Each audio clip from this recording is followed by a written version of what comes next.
ஓம் ஸ்ரீ குருப்யோ நமஹ. ஓம் ஸ்ரீமத் பகவத்கீதா.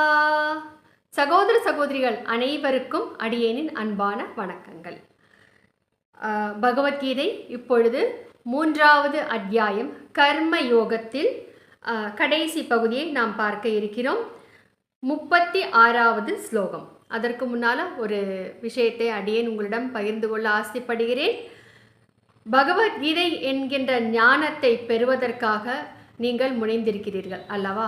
ஆனால் ஒரே ஒரு விஷயத்தை மட்டும் தெரிந்து கொள்ள வேண்டும். ஏனென்றால் இறைவனுடைய அருள் என்பது உங்களுக்கு இருப்பதால் தான் இன்றைய தினம் இப்பொழுது இன்றைய பதிவை நீங்கள் கேட்டுக்கொண்டு இருக்கிறீர்கள். அவனின்றி ஒரு அணுவும் அசையாது. அதே போல ஏதோ ஒரு சமயத்தில் நீங்கள் செய்த புண்ணியம்தான் இப்பொழுது உங்களை பகவத்கீதையை கேட்க வைத்து கொண்டிருக்கிறது. அது இறைவனுடைய கருணையால் மட்டுமே நடைபெற்று கொண்டிருக்கிறது என்பதை உணர்ந்து கொண்டு அனைவரும் பக்தியுடனும் அமைதியாக இருந்து இந்த பகவத்கீதை பதிவினை முழுமையாக கேட்கும்படி வேண்டி கேட்டுக்கொள்கிறேன். இப்பொழுது வீடியோக்குள்ள போகலாம்.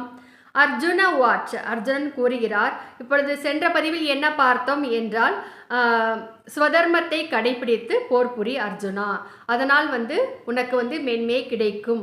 அப்படிப்பட்ட ஸ்வதர்மம் என்ன, ஒவ்வொரு வருணத்தாருக்கும் என்னென்ன ஸ்வதர்மம் இருக்கிறது என்பதை பார்த்தோம் அல்லவா?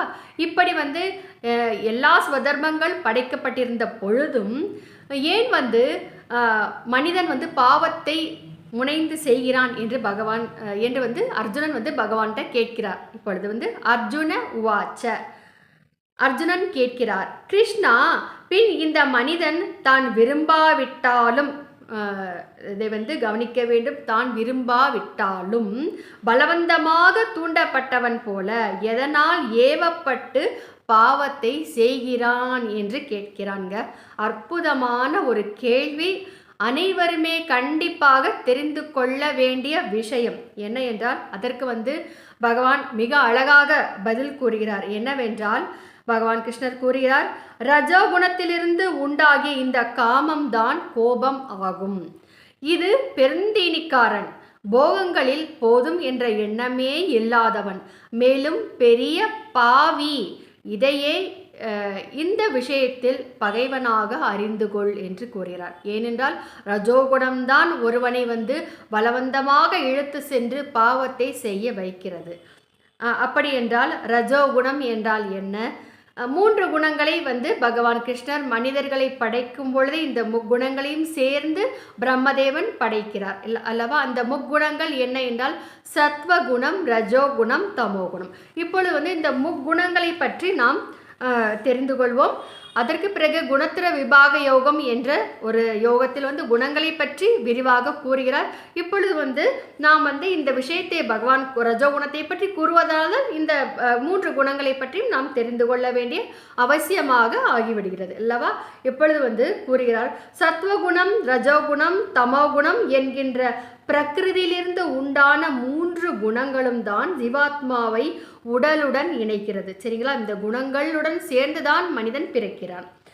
இந்த முக்குணங்களில் சத்துவகுணமே தூய்மையானது. எப்படி என்றால் அன்பு, பாசம், அடக்கம், கருணை, நிதானம் போன்ற எல்லா நல்ல குணங்களையும் ஒருங்கே கொண்டதுதான் சத்துவகுணம்.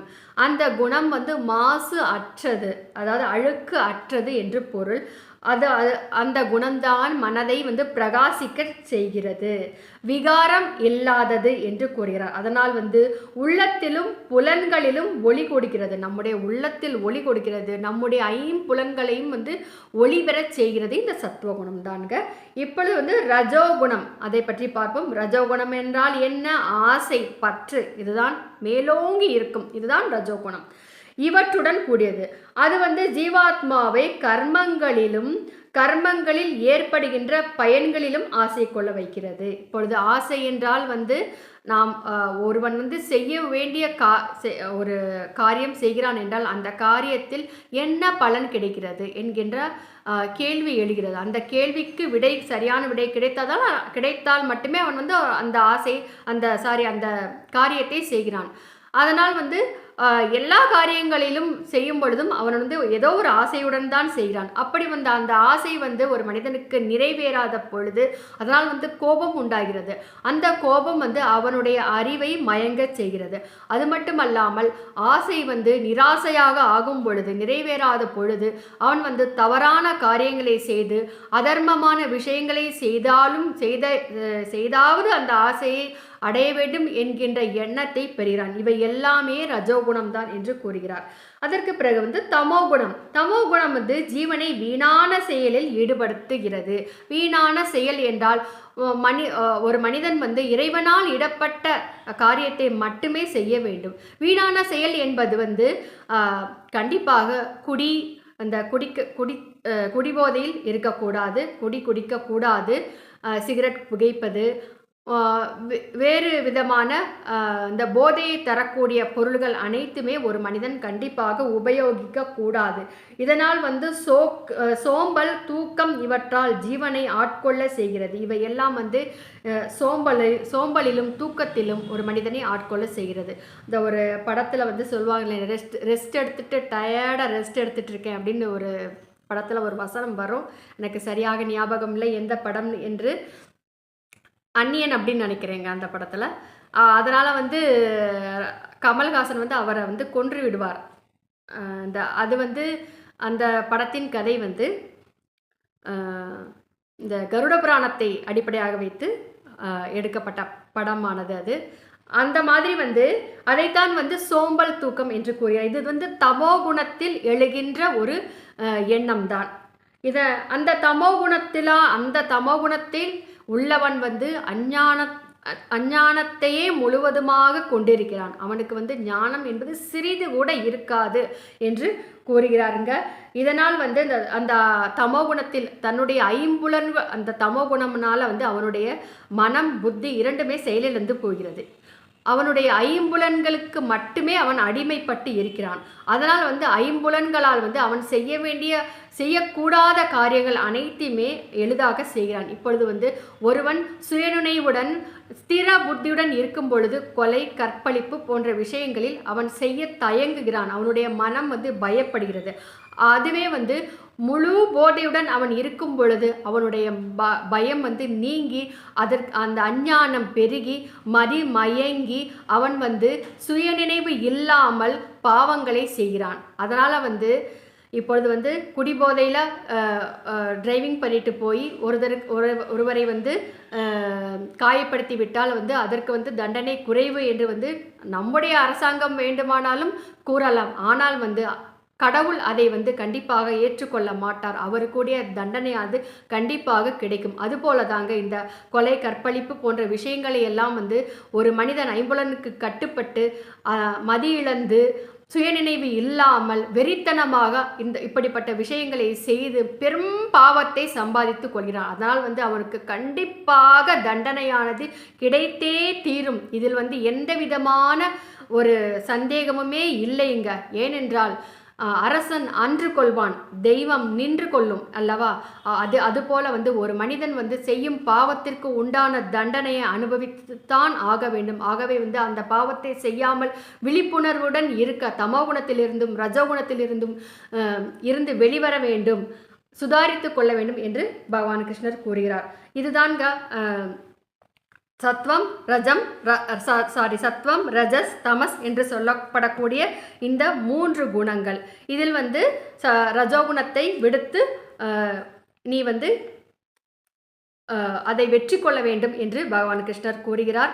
அதுவே வந்து பகைவன், அந்த ரஜோகுணம் என்பதுதான் பகைவன் இந்த பாவங்களை செய்வதற்கு என்பதை நீ புரிந்து கொள் அர்ஜுனா என்று கூறுகிறார்.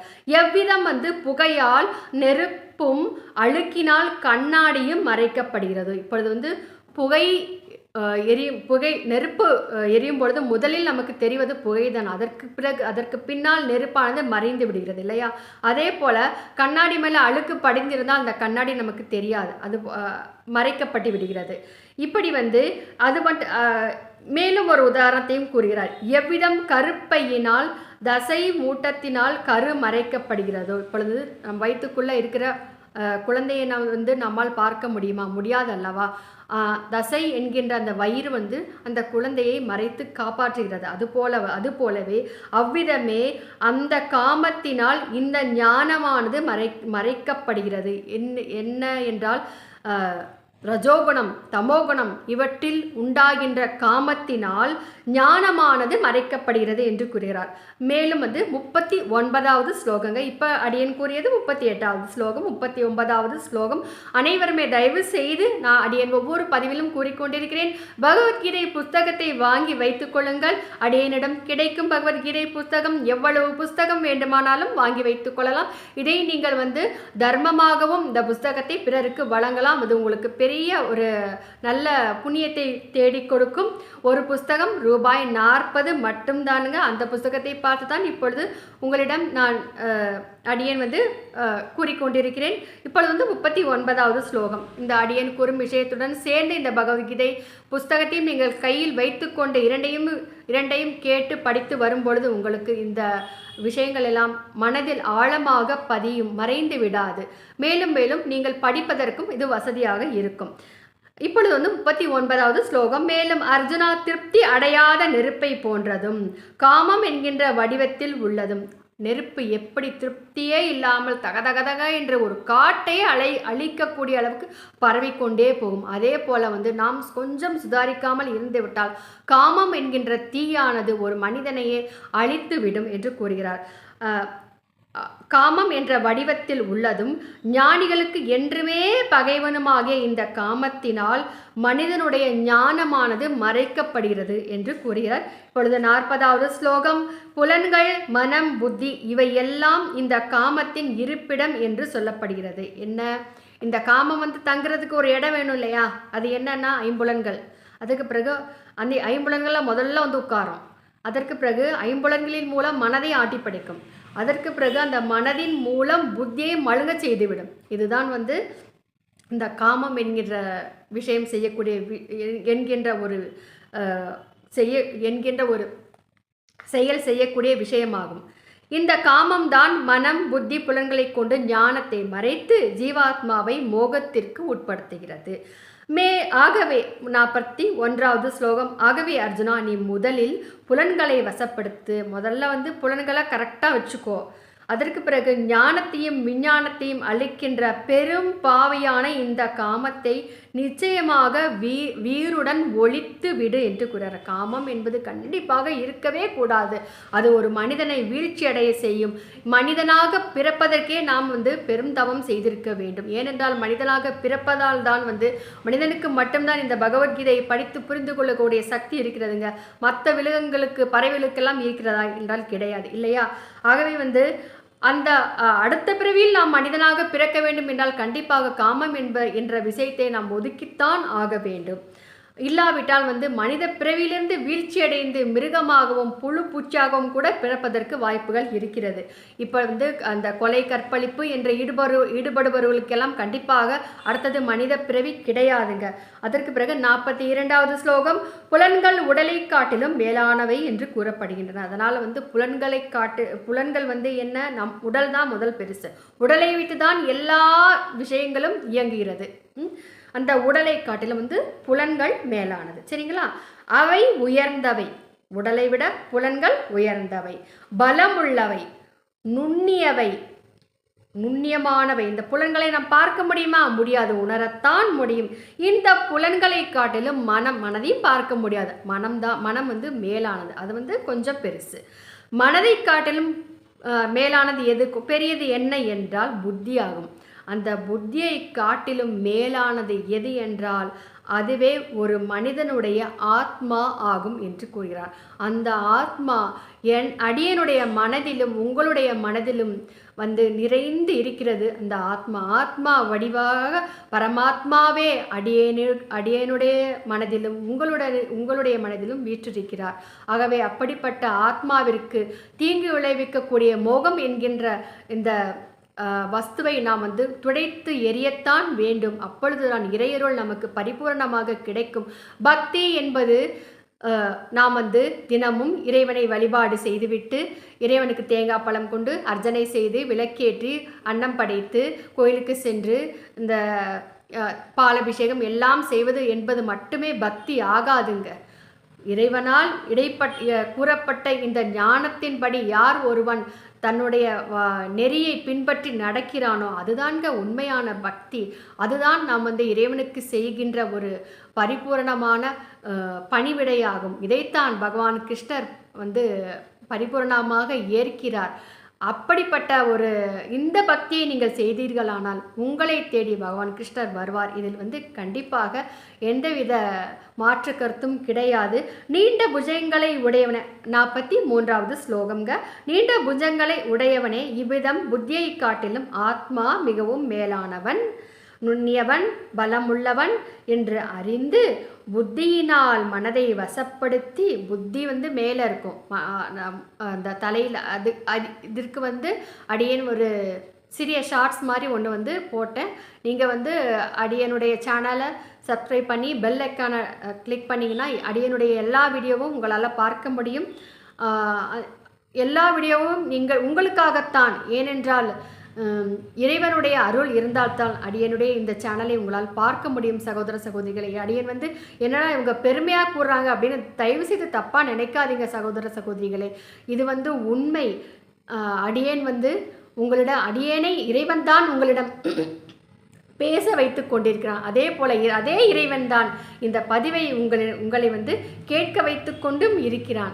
ஆகவே இதை நினைவில் கொண்டு இந்த பதிவை தொடர்ந்து பார்த்து பயனடைய வேண்டும் என்று இறைவனை உங்களுக்காக அடியேன் பிரார்த்தனை செய்து கொள்கிறேன். ஆத்மா மிகவும் மேலானவன், நுண்ணியவன், பலமுள்ளவன் என்று அறிந்து புத்தியினால் மனத்தை, புத்தி பெரியவன் இல்லையா, புத்தியை கொண்டு மனதை அப்படியே அடக்கி வச்சுக்கணும், வசப்படுத்தி காமம் என்ற வெற்றி கொள்ள முடியாத சத்ரு என்றால் பகைவன் என்று அர்த்தம். காமம் தான் ஒரு மனிதனுடைய மிகப்பெரிய பகைவன் என்று பகவான் கிருஷ்ணர் கூறுகிறார்.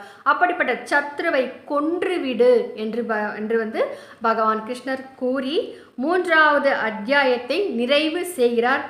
இத்துடன் 3வது அத்தியாயமான கர்மயோகம் நிறைவடைகிறதுங்க. அதற்கு பிறகு 4வது அத்தியாயம் ஞான கர்ம சந்நியாச யோகம். அதை அடையனுடைய அடுத்த பதிவில் நீங்கள் தெரிந்து கொள்ளலாம். அதுவரை உங்களிடமிருந்து விடை பெறும் இவள் தமிழ்நாடு மதுரையில் மதுரை கல்லூரி அருகே ஜீவசமாதி அடைந்துள்ள ஸ்ரீ சிவானந்த சரஸ்வதி சுவாமிகளின் பேத்தி ரஜுலா விஜயராகவன். நன்றி.